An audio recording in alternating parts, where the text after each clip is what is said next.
Hablar del maderismo y hablar concretamente del propio Francisco y Madero es pues muy importante, ¿no? Porque esta es la primera etapa de la Revolución Mexicana, ¿no?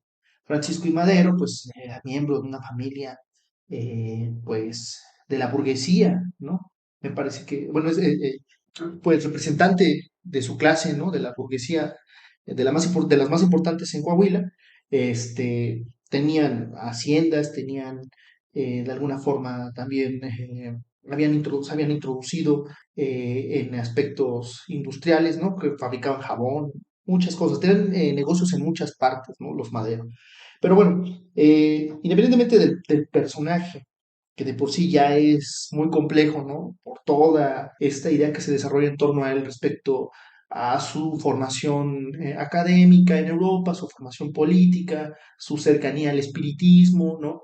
Y evidentemente su falta de capacidad política, ¿no?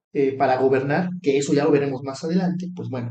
Concretamente el maderismo se presenta como una alternativa política respecto a Porfirio Díaz, e incluso como una alternativa política respecto a otro partido, el Partido Liberal Mexicano, que fue tomado por los Flores Magón con un proyecto mucho más radical, mucho más progresista, pero bueno, que evidentemente no rindió frutos a diferencia del maderismo, que sí los tuvo, ¿no? Sí tuvo ciertos éxitos, tal vez así que tomaron el poder, ¿no?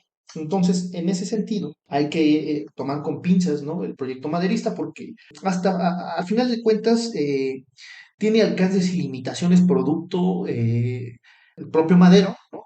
De su composición de clase, de su visión de las cosas, porque resulta incluso increíble que previo a la revolución y creando esta figura política de la vicepresidencia para no poner o no, ajá, sí, no poner en peligro, ¿no? Al Estado mexicano respecto a la sucesión presidencial, el propio Madero negocia con Porfirio Díaz esa sucesión presidencial, ¿no?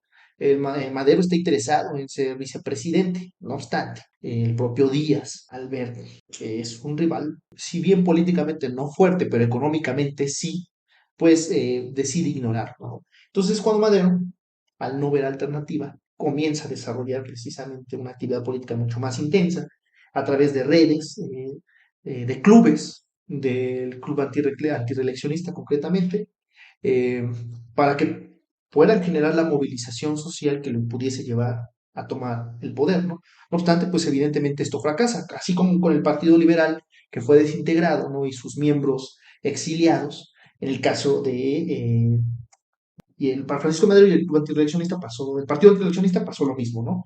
En junio de 1910, Porfirio Díaz se reelige en su cargo. En ese sentido, Madero está en la prisión, posteriormente escapa de Estados Unidos en octubre, y previo a esto, bueno, él lanza lo que se conoce como el Plan de San Luis Potosí, que es precisamente una consigna o un llamamiento a las armas, a la revolución, pero también establece un programa político, como les decía, por su composición de clases, tiene alcances y limitaciones, ¿no? Evidentemente, el reparto agrario, que era uno de los problemas fundamentales de la Revolución Mexicana, pues no se encontraba impreso, ¿no? En el Plan de San Luis, salvo algunos apartados a grandes rasgos, ¿no? Pero que no eran claros, no eran concretos respecto al reparto agrario. En ese sentido, bueno, Madero llama a tomar las armas el domingo 20 de noviembre de 1910, aunque 2 días antes en la ciudad de Puebla, los hermanos Cerdán, Aquiles, Máximo y Carmen, pues mediante una conjura son descubiertos. Y bueno, ese sería como el primer combate, por decirlo así, de la Revolución Mexicana. Bueno, realmente, pues fue una tragedia heroica, pero fue una tragedia al final. Y hay que hablar en ese sentido de lo que significó la Revolución Mexicana. Porque uno pensaría que aquí cuando Madero llama al levantamiento armado, en todas las partes del país se produjo este levantamiento. Y no es así, no se produjo de manera homogénea. De hecho, en muy pocas partes del país se presentaron estos levantamientos armados. Concretamente en Chihuahua, ¿no? Me parece el único estado en que se levanta en armas y eran apenas unos cuantos hombres los que atacaron a algunas haciendas, ciertos cuarteles, y principalmente gente allegada al propio Madero, ¿no? Como el propio Francisco Villa o Pascual Orozco, ¿no? De hecho, un gobernador de Sonora, José María Maitorena, presenta a Villa con Madero y esta es una la causa maderista, ¿no?